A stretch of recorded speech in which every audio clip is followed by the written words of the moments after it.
Olá, seja bem-vindo ao canal Conexão Terra. Eu sou Sara Oliveira e para mim é um prazer enorme estar falando com você. No tema de hoje, nós vamos falar de um assunto de extrema importância e que é muito pouco valorizado, que é a questão do cuidador. Quando a gente fala sobre autismo, todo o foco vai para o autista, ou seja, para o portador da deficiência. O que é justo, ok. Mas eu sempre entendi que o olhar para o cuidadoso é muito deficiente, principalmente no nosso país. Existem inúmeros estudos científicos, tanto no Brasil quanto em outros países, que documentam um fenômeno frequentemente chamado de estresse parental em cuidadores de pessoas com o TEA, o transtorno do espectro autista. As pesquisas indicam que pais de crianças autistas, de adultos autistas, frequentemente apresentam níveis de estresse, ansiedade e depressão significativamente mais elevados do que pais de crianças que tenham outras condições de saúde, como síndrome de Down, diabetes e outras questões. Então, agora eu vou ver com você aqui no vídeo os principais pontos que foram observados pela ciência sobre esse adoecimento que é silencioso. É importante a gente entender um conceito que é a carga de cuidado. Estudos apontam que o impacto na saúde mental dos pais, cuidadores de crianças ou adultos no espectro autista não está ligado somente ao diagnóstico em si, mas na sobrecarga também das funções. Então, o cuidador muitas das vezes vai acumulando diversos papéis: terapeuta, mediador escolar, gestor financeiro e muito mais, o que leva a um esgotamento físico e emocional. Meu filho autista está com 16 anos, mas até mais ou menos os 10, 12 anos dele, eu fui praticamente a professora de apoio dele.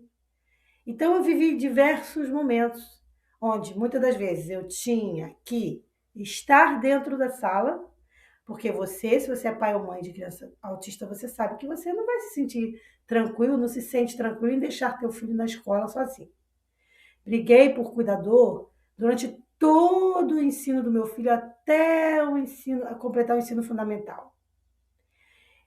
E confesso que no ensino médio lutei para conseguir fazer ele estudar em casa. Tudo por quê? Porque eu não confio de deixar meu filho sozinho na escola. E não é em relação à escola em si, mas é no contexto, né? Porque você tem ali na escola, você tem todo tipo de criança. Então, você tem a criança generosa, bondosa, como você tem a criança violenta, agressiva. E se você for ver as histórias, que depois eu quero também trazer relatos aqui, a gente vai ter muitos relatos de mães que viram ou souberam do filho sendo agredido na escola. Isso não é novidade, né? Então, a gente faz esse papel de professor, de cuidador, sofre toda a burocracia, porque para você conseguir um cuidador, às vezes é isso aqui que você tem que fazer, é muita luta, né? Muitas vezes não vem fácil.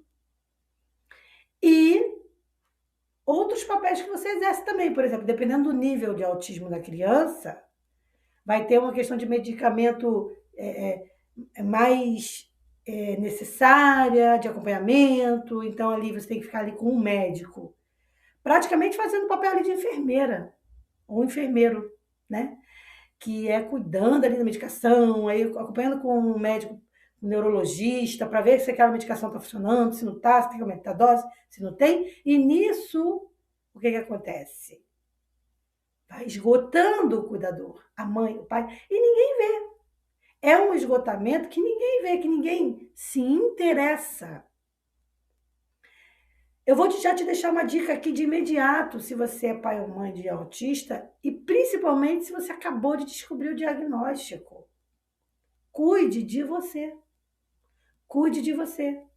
Cuide da sua saúde emocional, seja buscando terapia, porque só se fala em terapia em relação à criança, o que é a gente sabe que é importante. Mas não se busca terapia, não se oferece terapia para os pais, para os cuidadores. Então é você que tem que cuidar de você. Se você não cuidar de você, a chance de adoecimento é muito grande. Só para você ter uma ideia, eu desenvolvi transtorno de ansiedade generalizada e meu marido também desenvolveu ansiedade. Então, assim, a família toda sente por causa do estresse.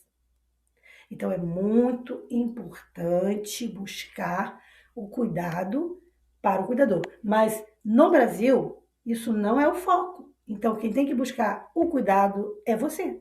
Quem tem que se cuidar é você. Você precisa ficar atento a algumas questões, como, por exemplo, a alterações fisiológicas. Porque muitas pesquisas mostraram que cuidadores têm o seu nível de cortisol, eu nunca sei se é cortisol ou cortisol, alterado. E o que é o cortisol? O hormônio do estresse.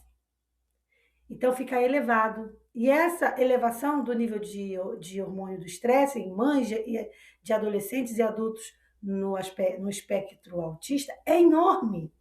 É enorme. E isso é provado em pesquisas.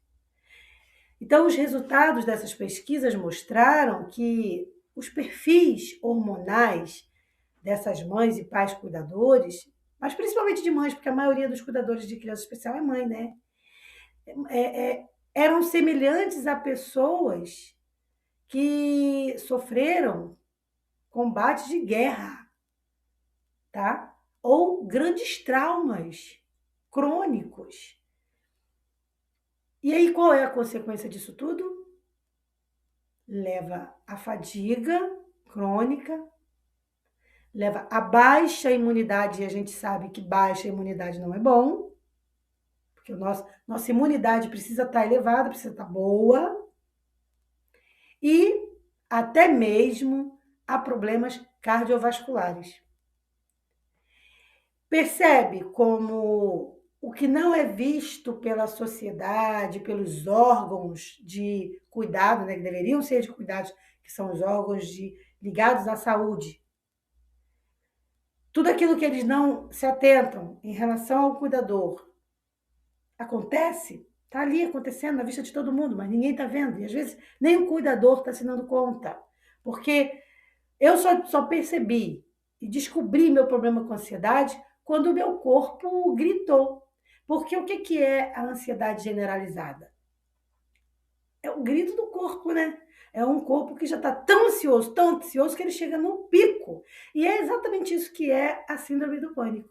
É o pico da ansiedade. Por isso a TAG, transtorno de ansiedade generalizada. Então, se você não teve isso, corre para não ter. Trabalha para não ter. Se cuide. Porque as cobranças, elas vêm, né? Elas vêm de todo lado. Pode ver, você está lá, a escola cobra, o profissional cobra, a nutricionista cobra, a psicóloga cobra, neurologista cobra, e até quem não tem o direito de cobrar, cobra. Você sai com a sua criança na rua, aí já vem as cobranças. Ah, por que você não faz isso? Ah, por que você não faz aquilo? Ó, faz isso, isso e isso. Todo mundo vira um profissional, já reparou isso? Viram os profissionais de autismo. Você fala assim, nossa, como tem profissional de autismo? Na internet, então, né? Os profissionais. Ah, mas é porque a mãe não fez isso. Ah, é porque a mãe não fez aquilo. Ah, essa mãe desse menino isso. A mãe... Só quem sabe, só quem vive é que sabe. Então, fique atento a cuidar da sua saúde emocional, cuidando para que teu corpo não tenha alterações fisiológicas.